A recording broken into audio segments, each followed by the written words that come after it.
This pro got a major with the worst keybinds in CSGO history. Oh, yeah, I remember. It's fucking... Wait, who is it? Is it Mitzi? Every truly dedicated gamer knows that comfort is key. Then you saw them get Graviton, forces out the beats, and now you don't have sustainability. What the fuck? Nah. And that is a keyboard. Some players go to incredible lengths to get things just right. But if you're searching for... I would be that type of pro. Oh my god, Twister. I would be... Bro, what is it? Spider-Man jersey. I would be that type of pro. I would like have... I think I'm a perfectionist. Like, if I would have the most important game of my life, I would take the rule out. I would make sure the monitor is on the right height. I would make sure that my glasses are in the right fucking position. Oh my god. I would go fucking nuts, I think. I would be so nervous. The true comfort freaks, the biggest weirdos of them all, look no further than professional CSGO. So we have Avanek that is playing with reverse sound, which means that left is right and right is left. So basically when the ears on the left, you watch on the right, you know? From What? Why? Oh, hell no. But why? cursed postures to carpal tunnel-inducing mouse grips, CSGO pros have found some rather creative solutions on their quest for the perfect way to play. It's really awkward. Self-handicap. His feet are like propped up, so he's almost like horizontal. Lounging is life. If you're not lounging, you're not trying. Players will do whatever it takes to ensure that they are performing at their peak. And there's really no right or wrong. Bro, what am I watching? He's playing with the towel on top. Excuse me? Sure that they are performing Is that Goppy? at their peak. And there's really no right or wrong way to go about it. Unless you're this guy. These are my controls. I move forward with right mouse. I move backwards with, I don't know what it's called, but this one. I jump with the question mark. The dot is right, left is the comma, M is crouch. I play inverted mouse as well. Shoot some headshot. Meet Dion Fasher Dirksen, the hardstyle-obsessed Dutchman whose keybinds are a complete and utter bastardization of the norm. However, despite his hideous controls, he's very, very talented, and has come to represent one of CSGO's most prestigious orgs. As well, it's all down to Fasher. Yeah, he got out the door, but whoa, Fasher! It's his moment to step to the plate. It's his moment to be the hero. But why? How do you even get to that point, chat? Knows. Walking with right click? Why? Knows the audio cue giving up. He's chasing this. Snobbling can't get away. And it's just down to one. And a wounded Brooksy at that. This is a 1v4. From Quake. The I see. Clutch for Fasher. He's looking for the shot. He's got it as well. So how the hell did Fasher get to a major while playing CSGO like it was a flight sim? Why did no one stop him? And is it possible that his config could actually be the better option? Maybe it opens the eyes from some people as well, because there's a lot of people asking for configs from pro players, you know, but like just make your own. It's gonna be okay. Just feel what you're comfortable with. Like configs say nothing, you know. If you can see me playing with this and I can make it to Fnatic, then why can't you playing with I don't know, backspace? I don't know. And Fnatic is one of the CSGO teams. Like everything is possible, yeah. Is he gonna explain why? Hey guys, so before we dive into the video, I just want to say, with the holidays coming up, I gotta let you know that we at the Score Esports do have a line of merch. Blah, blah, and blah, blah, we have blah. a new line. Lad. He enjoys attending EDM festivals, watching F1, and eating whatever the hell this is. But Ooh. You own that? Wait. Do you use Steam China? My friend. I will check afterwards, okay? before he embarked on these Hollandic rites of passage, and even before he was uploading COD trick shots to his YouTube channel, Fasher was just a kid learning about video games from his dad. You see, Fasher wasn't born with the inexplicable drive to use non-standard keybinds. It was actually the product of nurture, not nature. Fasher's baffling habit actually came from his dad's love of flight simulators. Who taught you how to do this stuff? You, alright? I learned it by watching you. It's pretty standard for flight controls in video games to be inverted. Ah, no! Why are they showing a T-Martin clip in a CSGO video? Pretty Bro, no, hell no, where? Standard for flight controls This in video fucking games guy. to be inverted, since that matches the natural motion of using an actual flight yoke. But Fasher learned to play literally every game like that, except it wasn't by choice. His father set every game to his bizarre flight sim inspired inputs, and Fasher was just too young to know how to change the keybinds himself. Yeah, basically he rebounded every game he was playing. So yeah, when I was just sitting on his lap playing a little bit of Day of Defeat or sometimes like Wolfenstein, Return to the Castle I think it was called. Yeah, those type of games he was usually playing, and then I could play for 10 minutes on his lap, let's say that, and then obviously he tells me, oh, this is jumping, oh, this is backwards, this is moving, and then the inverted mouse just, yeah. But you don't know any better, you just learn it, you know? So whether it was Day of Defeat or Battlefield Vietnam, Fasher was forced to carry the burden of his father's custom controls. And he basically never heard the end of it. Every time that Fasher played games with his friends, they were, understandably, in disbelief. But to Fasher, it was never an issue. After all, it was all he knew. Literally everything just always gets carried over to a new game. Like, first I always when, like, even now, when you start new games, it's just wait. I just realized, chat, our keyboards are hella big, no? Like, but if you're a pro, if you play like CSGO, for example, you could take away 80% of the keys, no? Wouldn't there be, like, I don't know, a latency advantage if you have less possible keys or something? Or no? Like, you could take away a lot of shit. No, why are there no, like, esports keyboards? Where it's not needed to, like, type anything or something? No? Doesn't matter? Okay. Guys, I'm talking about nanoseconds. Not milliseconds, of course, like, but you know, like, couldn't it matter a little bit? Then you can't be toxic. 60% keyboard. Guys, I'm asking on the nano level. Don't talk. No, I understand it's completely random if you don't know about it. It's like, for me, it's the same as using WASD, if you know what I mean. For most of Fasher's life, gaming was something he did casually. It was something to do with friends or pass the time between studies. But one day, when Fasher was already ancient by esports standards, i.e. in his 20s, he watched a professional CSGO match that changed his life forever. And I was like in that period of time where you don't really know what you want to do. Do you want to start school again? Do you want to go work? Do you go... Then I saw the IEM... ESL 1 Cologne major final 2014 was actually Fnatic against NIP. They were playing the third map Inferno and Crims was playing there.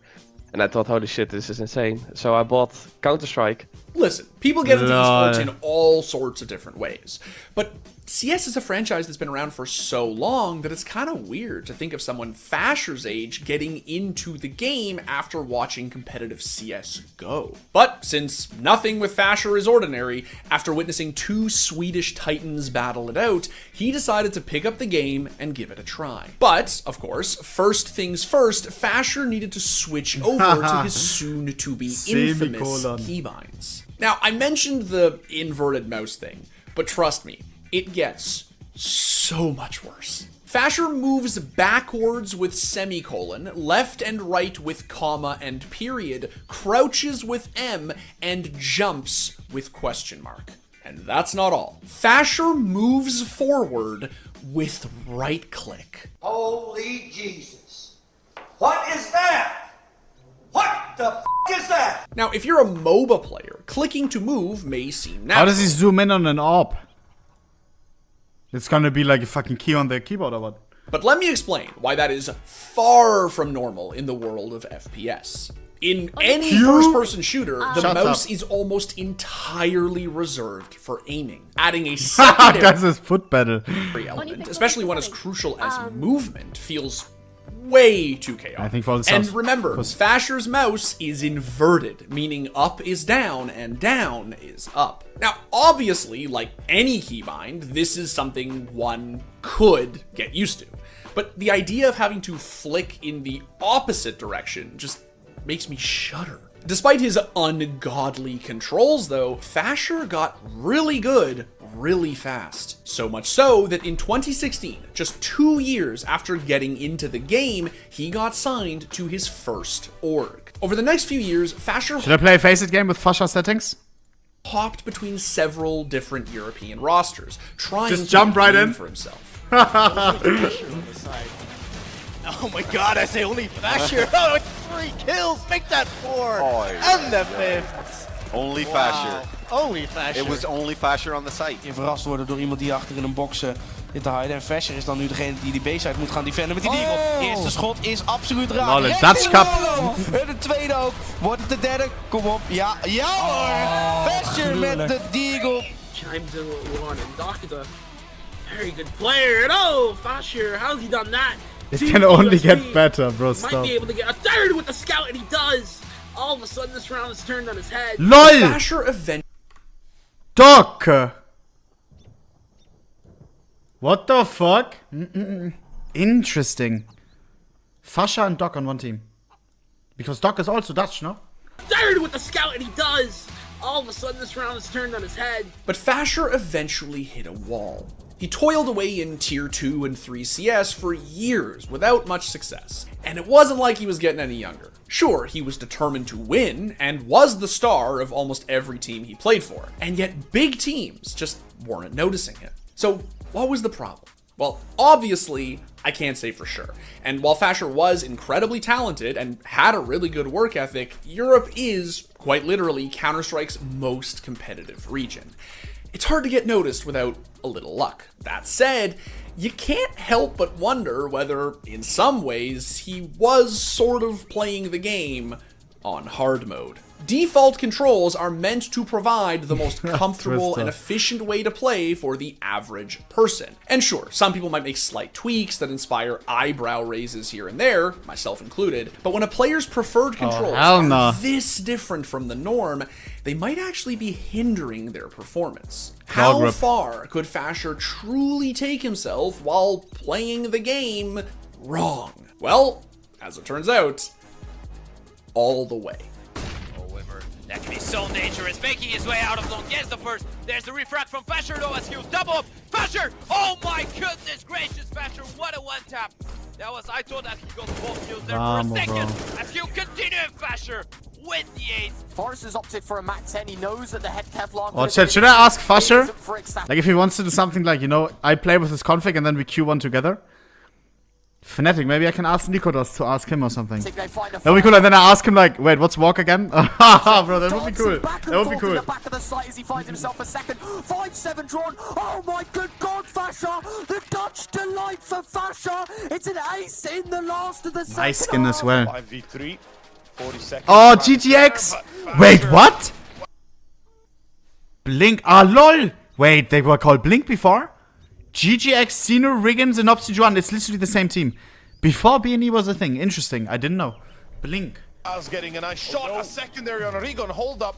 I love watching these old clips. Gonna work here, and Blink, they're losing players left and right on long. Another spot. Fasher finds one more, and Fasher just aces it. Fasher's time on Ecstatic proved that he was a cut above the rest, and eventually, his hard work paid off. In August of 2022, Fasher signed with the same team that inspired him to pick up the game in the first place, Fnatic.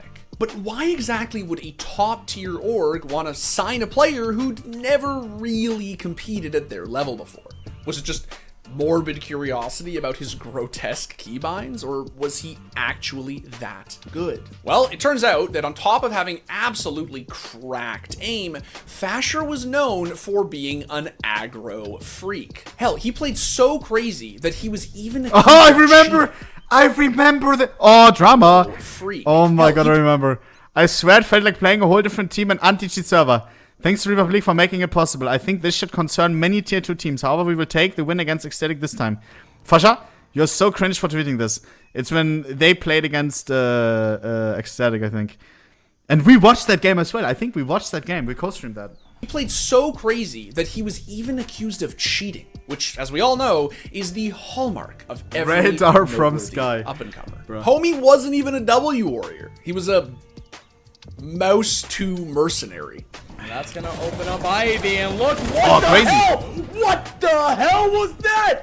Fasher just comes in and kills 2 players and Pop Dog? With the addition of Fasher, Fnatic finally had the spark they'd been looking for, and he eventually helped bring them to a top 8 finish at the Rio Major. Fan post 2 still here. Caught with nades. Roland was not ready. No one was ready. Double entry for Fasher.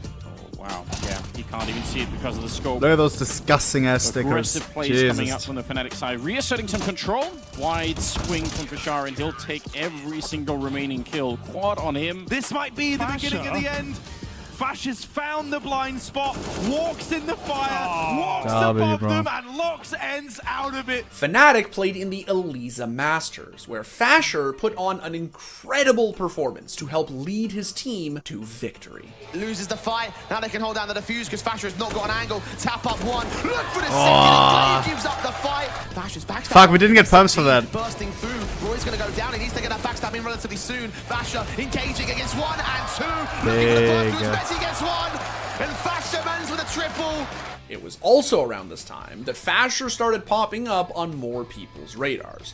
Not just because of his sick highlights, but because his dirty little secret started becoming public knowledge. Thanks to a picture of Travis Scott, a tweet from Zipple, and a viral video made by a certain esports media outlet, Fasher became the talk of the town. And as happy as he was about his newfound popularity, Fasher quickly learned that Fasher calling? Where? Comes with a price. Nah, I'm completely fine. When people ask me in real life, I'm always fine to putting up a small conversation. But nowadays, when they react on my YouTube or whatever, I can't be asked to reply to it anymore. I've said it so many times, so people should just find out themselves. There's probably, if you Google Fasher Keybinds, there's gonna be easy. Don't know why I play with that. Fasher has found success in a pretty unlikely way.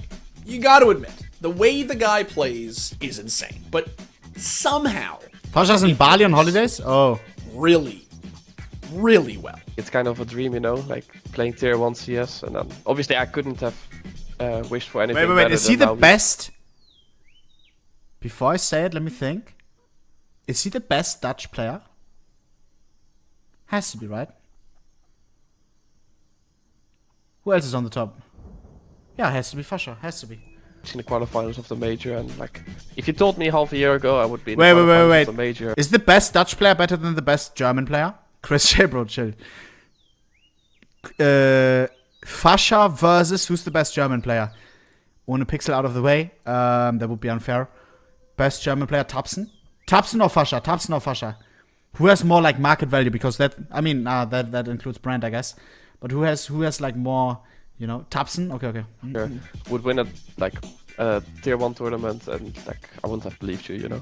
Fasher's success does beg a bigger, more universal question.